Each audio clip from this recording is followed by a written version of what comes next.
Hello बच्चों, सुप्रभात, good morning. आज हम लोग नया अध्याय पढ़ेंगे, मिले सुर मेरा तुम्हारा। बच्चों, ये गायन सुनते ही हमारे सामने महान शास्त्रीय गायक पंडित भीमसेन जोशी का गायन चेहरा सामने आता है।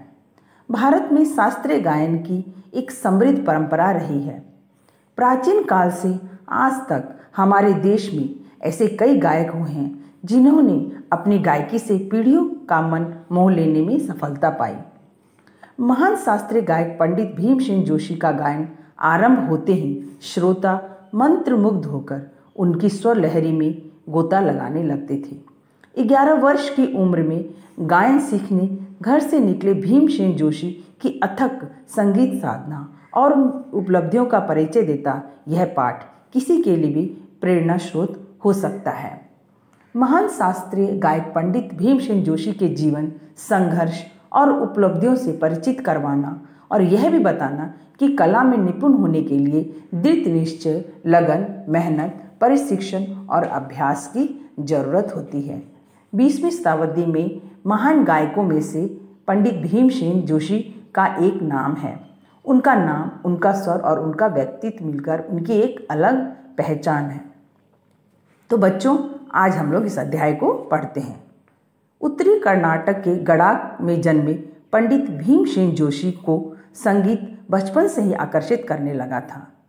एक बार स्कूल जाते समय रिकॉर्डों की एक दुकान पर उन्हें राग झंझोटी में उस्ताद अब्दुल करीम खां की सुमधुर गायकी सुनी। उन्हें तभी लग गया कि अब और कुछ नहीं बनना, बस गाना ही सीखना है। बच्चों, बचपन में ही जब उन्होंने गाना सुना तो उनके मन में ये बैठ गया कि अब बस और कुछ नहीं बनना, अब मुझे बस गाना ही सीखना है। संगीत की शिक्षा हासिल करने हेतु गुरु की तलाश में वे घर से निकल पड़े। किराए वगैरह के लिए उनकी जेब में पैसे तक नहीं थे। उन्हें भरोसा था अपनी गायकी पर। उस उम्र में भी वे इतना अच्छा गाने लगे थे कि अपनी ज़रूरतों के लिए कुछ पैसे कमा सके। संगीत सीखने के लिए यह युवा गायक खूब घूमा, भटका, पुणे, मुंबई, ग्वालियर, लखनऊ, रामपुर, कोलकाता, दिल्ली, जालंधर और ना जाने कहाँ कहाँ। 1940 तक उन्होंने जिन संगीतकारों से कुछ सीखा उनमें राजा भैया, पूंछवाले, हाफिज अली खां, भीमदेव चटर्जी, पहाड़ी सान्याल, मुश्ताक हुसैन खां आदि शामिल थे। बच्चों, उन्होंने इन सब संगीतकारों से कुछ सीखा। 1940 में उन्होंने इन संगीतकारों से कुछ गाना सीखा। जालंधर में उनकी भेंट मास्टर विनायक राव पटवर्धन से हुई। उन्होंने भीमसेन को इधर उधर भटकने की जगह सवाई गंधर्व का शिष्य बनने की सलाह दी। सवाई गंधर्व कर्नाटक में भीमसेन कस्बे गडाक के पास ही रहते थे।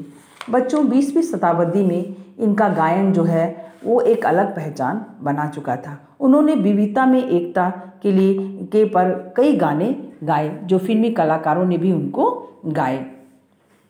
वे ज्ञान की खोज में घर से निकल पड़े और बहुत सारे जगहों पर वो गए और उन्होंने गायन सीखने के लिए अलग अलग गुरु को ढूंढना शुरू किया।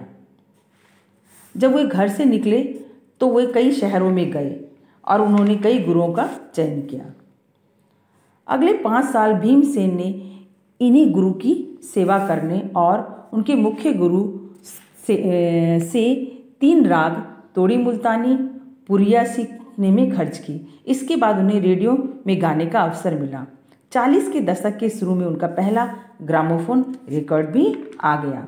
तो बच्चों, जब वो जालंधर में उनकी भेंट हुई मास्टर विनायक राव पटवर्धन से, तो उन्होंने भीमसेन को इधर उधर भटकने की जगह उन्होंने बताया कि उन्हें सवाई गंधर्व का शिष्य बनने की सलाह दी और फिर उन्होंने 5 साल तक उन्हीं से गाना सीखा। भीमसेन जोशी उन गायकों में से एक थे जिनके गानों के सबसे ज़्यादा रिकॉर्ड बने। राग मियाँ की तोड़ी, शुद्ध कल्याण, पुरैया, मालकौस, दारवारी और भैरवी में उनकी गायकी हमारे लिए धरोहर की तरह है।